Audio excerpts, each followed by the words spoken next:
વચનમાં આપ સૌનું હાર્દિક સ્વાગત છે. હું આશા રાખું છું આ 2025માં તમે પ્રભુની કૃપાનો અને દયાનો અનુભવ કરી રહ્યા છો. આપણે આ વર્ષના બીજા મહિનાના અધવચમાં છે અને પ્રભુ આપણી મધ્ય અદભુત કામ કરી રહ્યા છે. આજે સવારના સમયે હું તમને નિર્ગમનનું પુસ્તક તેનો 33મો અધ્યાય અને તેની 7મી કલમથી પ્રભુનું વચન આપવાને જઈ રહ્યો છું.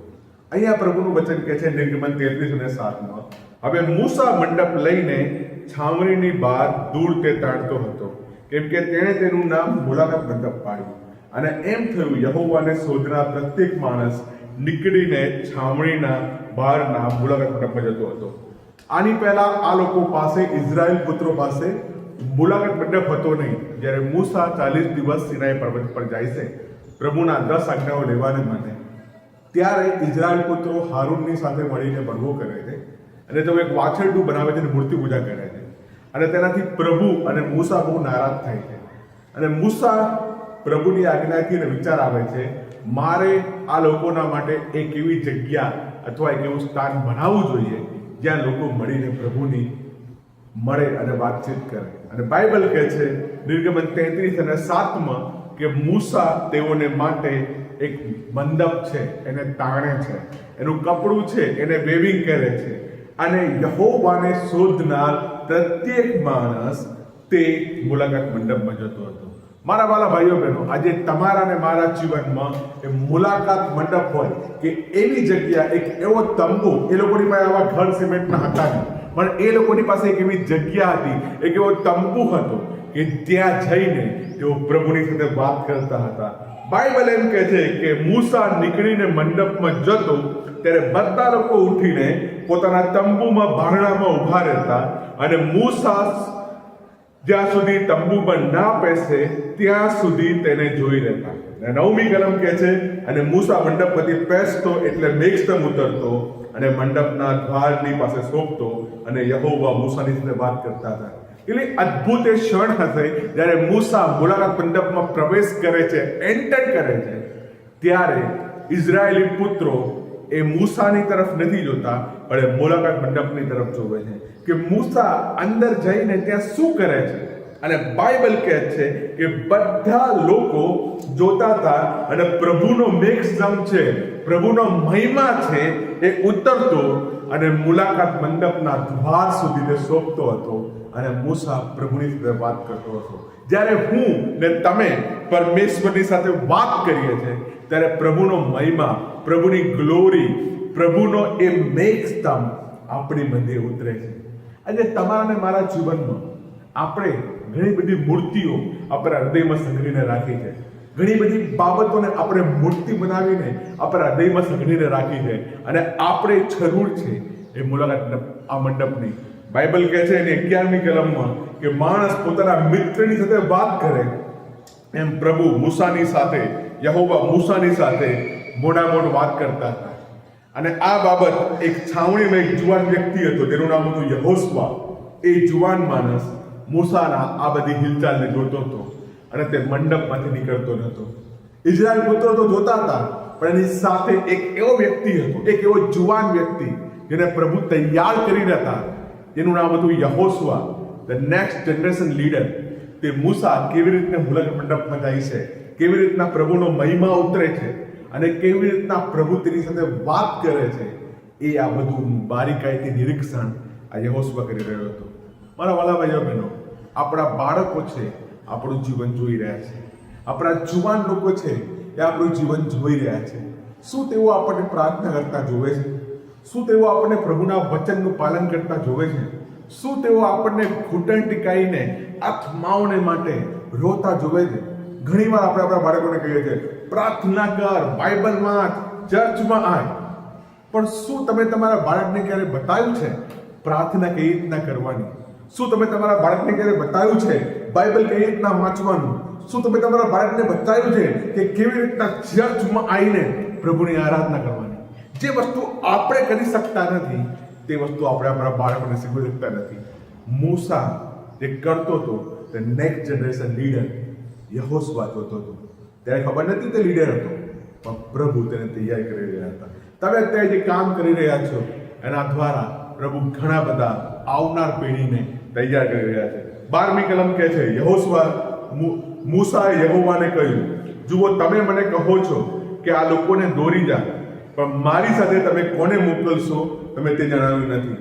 પરંતુ તમે મને કહ્યું છે, હું તને ઓળખું છું અને તારું નામ જાણું છું અને તું મારી દ્રષ્ટિમાં કૃપા પામ્યો છે. મૂસા પ્રભુની પાસે આખા વર્ષના માટે આગળ એને શું કરવાનું છે, આગળ એની કઈ રણનીતિ છે, એની યોજના માટે જાય છે. મૂસા કહે છે, પ્રભુ તમે મને ઓળખો છો, તમે મને આ કીધું છે, તે મારું નામ જાણ્યું છે, પણ મારો ભાઈ હારૂન છે, એને તો વાછરડું બનાવી દીધું છે. હવે તમે મારી સાથે કોને મોકલશો તે મને જણાવ્યું નથી. મૂસા આગળ કહે છે 13મી કલમમાં, હવે હું તમારી દ્રષ્ટિમાં કૃપા પામ્યો હોય તો કૃપા કરીને મને તમારો માર્ગ જણાવજો કે હું તમને ઓળખું અને તમારી દ્રષ્ટિમાં કૃપા પામું અને આ લોકો જે તમારા લોકો છે, પ્રજા છે, એટલે તમે લક્ષ્ય. મૂસા અહીંયા બે વસ્તુ માંગે છે. એક છે, પ્રભુ મેં તમારું નામ જાણ્યું છે, પ્રભુ તમે મને ઓળખો છો અને એના માટે તમારી કૃપા છે એ મારા જીવનમાં છે, તમારી દયા છે એ મારા જીવનમાં છે, તમારો અનુગ્રહ છે એ મારા જીવનમાં છે. અને મૂસા પ્રભુને કહે છે કે પ્રભુ હું તમારી દ્રષ્ટિમાં કૃપા પામું અને આ લોકો છે એટલે તમે લક્ષ મારો. મારા વાલા ભાઈઓ બહેનો, આપણા જીવનમાં પ્રભુની દયા અને કૃપાથી વિશેષ બીજું કંઈ નથી. પ્રભુ આપણને લક્ષમાં રહે છે, પ્રભુ આપણું ધ્યાન રાખે છે, પ્રભુની નજર આપણા પર રહે છે. એ જ આપણા જીવનમાં પ્રભુની કૃપા અને પ્રભુને બતાવે છે. અને પ્રભુ મૂસાની બીજી એક બાબત કહે છે 14મી કલમમાં, નિર્ગમન 33 અને 14માં, યહોવાએ મૂસાને કહ્યું, મારી સમક્ષતા તારી સાથે આવશે અને હું તને વિસામો આપીશ. પ્રભુ કહે છે, હું તને ખાલી કૃપા આપતો નથી, પણ મારી સમક્ષતા તારી સાથે આવશે. My presence will go with you and it will give you rest. I will give you rest. પ્રભુ કહે છે, મારી ઉપસ્થિતિ, મારી હાજરી તારી સાથે આવશે અને હું તને વિસામો આપીશ. આ વર્ષમાં અને આ મહિનામાં બીજી કઈ આશીર્વાદો કરતા આપણને સૌથી વધારે જરૂર છે પ્રભુની કૃપાની, અને એનાથી વધારે આપણને જરૂર છે પ્રભુની હાજરીની. જ્યારે પ્રભુની હાજરી આપણી સાથે આવે છે, પ્રભુની ઉપસ્થિતિ આપણી સાથે આવે છે, ત્યારે તે આપણને વિસામો આપે છે. મૂસા પ્રભુને કહે છે, પ્રભુ હું તમારી દ્રષ્ટિમાં કૃપા પામ્યો હોય, હું તમારું નામ ઓળખું છું, તમે મને જાણો છો, પણ એવી કઈ બાબત છે કે એનાથી હું જાણી શકું કે હું તમારી દ્રષ્ટિમાં કૃપા પામ્યો છું? તમારા માર્ગ કઈ રીતના જાણી શકું? મારે આગળ શું કરવાનું છે હું કઈ રીતના જાણી શકું? મારા જીવનના જે પ્રશ્નો છે એને હું કઈ રીતના સોલ્વ કરી શકું? પ્રભુને એક શબ્દમાં જવાબ આપે છે, મારી સમક્ષતા તારી સાથે આવશે. My presence will go with you. મારી ઉપસ્થિતિ, મારી હાજરી તારી સાથે આવશે અને હું તને વિસામો આપીશ. આજે આપણા જીવનમાં જો આપણને આરામ જોઈએ છે, આરામ એટલે બંને પગ વાળીને પથારીમાં આરામ થવો નહીં, પણ ખરેખર આપણને એક વિશ્રાંતિ જોઈએ છે, એક આત્મામાં આરામ જોઈએ છે, તો આપણા જીવનમાં આપણને પ્રભુની ઉપસ્થિતિની જરૂર છે. ઈસુના શિષ્યો તોફાનની મધ્ય હતા અને તેઓએ કીધું, સ્વામી સ્વામી ઉઠો ઉઠો, અમારો નાશ થાય છે. અને ઈસુએ કહ્યું, અરે તમે કેમ ગભરાવો છો? ઈસુએ સમુદ્રને શાંત કર્યો. કેમ? તેમની ઉપસ્થિતિ તેમની સાથે હતી. તેમના જીવનમાં આરામ નતો, વિશ્રામ નતો, કેમ કે એમની સાથે પ્રભુ હતા, પણ તેમને ખબર નથી કે જે પ્રભુએ સમુદ્રને બનાવ્યો છે એ પ્રભુ તેમની સાથે. આપણા જીવનમાં ઘણી બધી વાર આપણે પ્રભુની ઉપસ્થિતિનો અનુભવ કરી શકતા નથી, કેમ કે સિચ્યુએશન, પ્રોબ્લેમ, પરિસ્થિતિ, બહારના હાલાતો આપણા પર એવી રીતના હાવી થઈ જાય છે કે આપણને ખબર રહેતી નથી. મારા વાલા ભાઈઓ બહેનો, આ વર્ષમાં અને આ મહિનામાં તમે પ્રભુની ઉપસ્થિતિનો અને તમે પ્રભુની હાજરીનો અને પ્રભુ જે તમને વિસામો આપે છે, જે તમને આરામ આપે છે, એનો તમે અનુભવ કરો. મૂસા કહે છે પ્રભુ 15મી કલમમાં, પ્રભુ જો તમારી સમક્ષતા મારી સાથે ના આવે તો હું અમે અહીંથી નહીં આગળ વધીશું, તમે એમથી આગળ નહીં લઈ જાઓ. મૂસા કહે છે પ્રભુ બસ અમારે એ જ જોઈએ છે, જો તમારી હાજરી અમારી સાથે નહીં આવે, જો તમારી ઉપસ્થિતિ અમારી સાથે નહીં આવે તો અમે અહીંથી 1 ઇંચ પણ આગળ વધીશું નહીં. આ મુલાકાત મંડપમાં જ અમે રહીશું. અને માટે તમને ખબર હશે, જ્યારે ઇઝરાયલ પુત્રો ચાલતા હતા ત્યારે એમની સાથે મુલાકાત મંડપ પર ચાલતો હતો, કેમ કે એ પ્રભુની ઉપસ્થિતિને અને પ્રભુની હાજરીને બતાવતો હતો.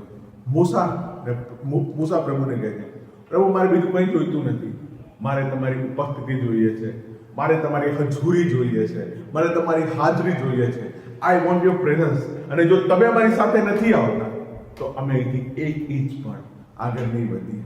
આજે ઘણી બધી વાર આપણે પ્રાર્થના કરતા નથી. ઘરની બહાર નીકળતા પહેલા, જમતા પહેલા, ગાડી સ્ટાર્ટ કરતા પહેલા, અથવા કરીએ છીએ તો એક ટ્રેડિશનલ પ્રાર્થના કરીએ છીએ, પણ ખરેખર આપણને પ્રભુની ઉપસ્થિતિનો અનુભવ નથી. અથવા જો આપણને ખબર છે પ્રભુની ઉપસ્થિતિ મારી સાથે છે તો તેને આપણે લાઇટલી લઈએ છીએ, હળવાશથી લઈએ છીએ. પણ મારા વાલા ભાઈઓ બહેનો, સૌથી મોટો આશીર્વાદ, સૌથી મોટો બ્લેસિંગ એ પ્રભુની ઉપસ્થિતિ છે. એ 16મી કલમ આપણે વાંચીએ. બહુ અદભુત કલમ તેને વાંચીને હું પૂરું કરીશ. લખવામાં આવ્યું છે, મૂસા કહે છે, કેમ કે હવે કેમ જણાવ્યું હું ને તમારા લોક તમારી દ્રષ્ટિમાં કૃપા પામ્યા છે. શું એથી નહીં તમે અમારી સાથે આવો છો? અને એથી હું ને તમારા લોક પૃથ્વીના લોકો પરથી જુદા પડીએ. મૂસા કહે છે, પ્રભુ હવે કેમ કરીને જણાય? હાઉ ડઝ આઈ નો કે અમે તમારી દ્રષ્ટિમાં કૃપા પામ્યા છે?